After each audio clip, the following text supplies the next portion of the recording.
নমস্কার বন্ধুরা, flavour fantasy আর cooking শোতে আপনাদের সবাইকে স্বাগত জানাই। জামাই ষষ্ঠীর কাউন্টডাউন শুরু হয়ে গেছে। এই বছর জামাই ষষ্ঠী পড়েছে 1 জুন রবিবার। জামাই ষষ্ঠীর দিন মেয়ে জামাইয়ের জন্য শাশুড়ি মা রান্নার বিশাল আয়োজন করে থাকেন।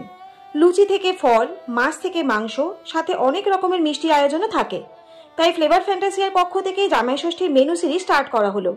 কিছু ইউনিক রেসিপি নিয়ে হাজির হয়েছি, যেটা গতানুগতিক রান্না থেকে সরে অসাধারণ স্বাদের কিছু রেসিপি শেয়ার করব, যেটা এই বছরে জামাই ষষ্ঠীতে রান্না করে সকলকে তাক লাগিয়ে দেবেন। তাহলে চলুন আর কথা না বাড়িয়ে আজকের রেসিপি স্টার্ট করা যাক। আমার আজকের রেসিপি হলো কলা পাতায় চিকেন পাতুরি।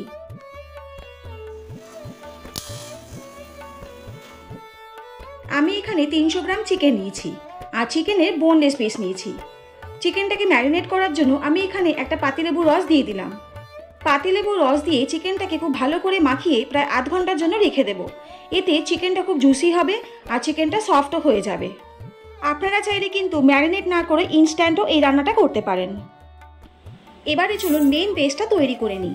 তার জন্য একটা মিক্সিং জারে প্রথমে নিয়ে নিচ্ছি 2 টেবিল স্পুন কালো সর্ষে, এরপরে নিয়ে নিচ্ছি 2 টেবিল স্পুন সাদা সর্ষে, নিয়ে নিচ্ছি 2 টেবিল স্পুন পোস্ত, এছাড়া নিচ্ছি স্বাদ মতন লবণ আর 5-6টা কাঁচা লঙ্কা। পরিমাণ মতন জল দিয়ে এই সব কিছু ইনগ্রেডিয়েন্টসের একটা মিহি পেস্ট তৈরি করে নেব। আধ ঘন্টা পরে ফিরে এলাম। এবারে চিকেনটাকে অন্যান্য ইনগ্রেডিয়েন্টস দিয়ে খুব ভালো করে মেশাতে হবে। তার জন্য প্রথমে দিয়ে দিলাম স্বাদ মতন লবণ, 1 টিস্পুন হলুদ গুঁড়ো, 1 টেবিল স্পুন লঙ্কার গুঁড়ো। আপনারা চাইলে কিন্তু ঝালটা অবশ্যই পছন্দ মতন দেবেন, তবে কাশ্মীরি লঙ্কার গুঁড়োটাও ইউজ করতে পারেন। এবারে দিয়ে দিলাম আমি একটা মিডিয়াম সাইজের পেঁয়াজ কুচি। এবারে দিয়ে দিলাম 3 টেবিল চামচের মতন আদা, রসুন এবং কাঁচা লঙ্কা বাটা। আবারও বলছি, ঝালটা অবশ্যই আপনাদের পছন্দ মতন দেবেন। এবারে দিয়ে দিচ্ছি কালো সর্ষে, সাদা সর্ষে, পোস্ত এবং কাঁচা লঙ্কার পেস্টটা। আমি এখানে 4 টেবিল চামচের মতন ব্যবহার করেছি। এই পেস্টটা আপনারা কম বেশি ইউজ করতে পারেন। এবারে চিকেনটাকে এই সব ইনগ্রেডিয়েন্টসের সাথে খুব ভালো করে মাখিয়ে নিতে হবে, যাতে চিকেনের মধ্যে বাটা মশলা এবং গুঁড়ো মশলা খুব ভালোভাবে মিশে যায়। এই সম্পূর্ণ প্রসেসটা আপনারা হাত দিয়েও করতে পারেন, এতে মাখাটা আরও বেশি ভালো হবে। আসলে কথায় আছে না, মায়ের হাতের ছোঁয়ায় জাদু আছে, ঠিক সেরকম। এবারে এর মধ্যে আমি 4 থেকে 5 টেবিল চামচ সর্ষের তেল দিয়ে দিলাম। তেলটাও অবশ্যই আপনাদের পরিমাণ মতন দিয়ে দেবেন। পরিমাণ মতন কথাটা এই কারণেই বলা হচ্ছে, কারণ আমি এখানে 300 গ্রাম চিকেন নিয়েছি, আর আপনারা যদি বেশি বা কম চিকেন নেন সেই পরিমাণে এই সমস্ত ইনগ্রেডিয়েন্টসটা ভ্যারি করবে। তো সেই কারণে পরিমাণ মতন আপনারা সব কিছু ইনগ্রেডিয়েন্টস আপনাদের পছন্দ মতন দিয়ে দেবেন। সর্ষের তেলটা দিয়ে চিকেনটাকে খুব ভালো করে একবার মাখিয়ে নিলাম। এরপরে চিকেনটাকে আমি প্রায় 10 মিনিটের মতন স্ট্যান্ডিং টাইমে রেখে দিলাম। এবারে চলে যাই আমাদের পরবর্তী প্রসেসে। দেখুন, কলা পাতাটাকে আমি এরকম পিস করে কেটে নিয়েছি, আর কলা পাতাটাকে আমি অবশ্যই সেঁকে নেব, যাতে এই চিকেনের পুরটা ভরার পরে কলা পাতাটা ফোল্ড করার সময় ভেঙে না যায়। এবারে এই কলা পাতার মধ্যে ঠিক মাঝ বরাবর এই চিকেনের পুরটা আমি দিয়ে দিচ্ছি। ওপর থেকে একটা কাঁচা লঙ্কা দিয়ে দিলাম, সম্পূর্ণ অপশনাল এটা। এবারে কলা পাতাটা ফোল্ড করার পালা। আমি ঠিক যেভাবে কলা পাতাটা ফোল্ড করছি ঠিক সেভাবেই করার চেষ্টা করবেন, এতে পুরটা বেরিয়ে যাবে না আর খুব সুন্দরভাবে ফ্রাই হয়ে যাবে। তবে এখানে কলা পাতার সাইজটা একটু ছোট আছে, সে কারণে মুড়তে একটু অসুবিধা হচ্ছে। তবে যদি আপনারা বড় সাইজে কলা পাতা পান, সেক্ষেত্রে মুড়তেও কিন্তু খুব সুবিধা হবে। কলা পাতা 4-5টা খুব ভালো করে মুড়ে দিয়ে একটা টুথপিকের সাহায্যে আমি এখানে গেঁথে দিলাম।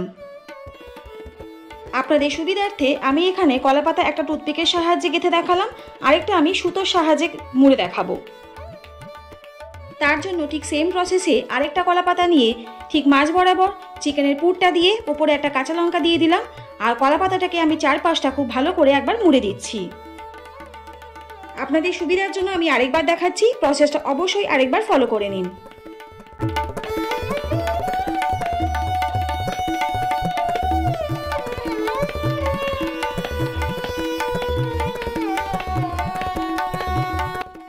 কলা পাতা 4-5টা খুব ভালো করে ফোল্ড হয়ে গেলে এবার একটা সুতোর সাহায্যে 4-5টা খুব ভালো করে আমি মুড়ে দিচ্ছি। ভিডিওটিতে দুটো প্রসেস দেখানো হলো, এবার যেটাতে আপনাদের সুবিধা হয় ঠিক সেই প্রসেসটা ফলো করেই আপনারা এই কলা পাতাটাকে মুড়তে পারেন। এবারে অন্যদিকে একটা ফ্রাই প্যান নিয়ে নিলাম, আর ফ্রাই প্যানের মধ্যে প্রায় 5 থেকে 6 টেবিল চামচের মতন সর্ষের তেল গরম করে নিলাম। সর্ষের তেল খুব ভালো করে গরম হয়ে গেলে গ্যাসের ফ্লেম লো রেখে কলাপাতায় মোড়া চিকেনের পুরটা দিয়ে দিচ্ছি।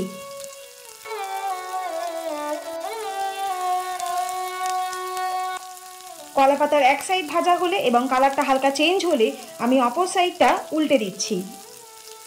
দেখুন কলাপাতার এক সাইডের কালারটা কিন্তু চেঞ্জ হয়ে গেছে, তার মানে বুঝতে হবে ভিতরটা কিন্তু কুক হতে স্টার্ট করে দিয়েছে।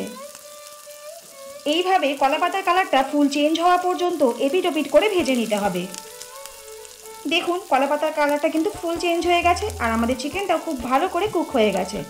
তাহলে আমাদের আজকের রেসিপি কিন্তু চিকেন পাতুরি একদম রেডি, শুধুমাত্র গরম গরম ভাতের সাথে পরিবেশনের অপেক্ষা। তাহলে আজকের রেসিপিটা আপনাদের কেমন লাগলো অবশ্যই কমেন্ট করে জানাবেন, আর যদি ভালো লাগে তাহলে চ্যানেলটা please like, share and subscribe করতে ভুলবেন না, আর পাশে থাকা বেল আইকনটা অবশ্যই প্রেস করে দেবেন যাতে এরকম নিত্য নতুন রেসিপি আপনাদের কাছে সবার প্রথম চলে যায়। সবাই সুস্থ থাকুন, ভালো থাকুন, অনেক ধন্যবাদ।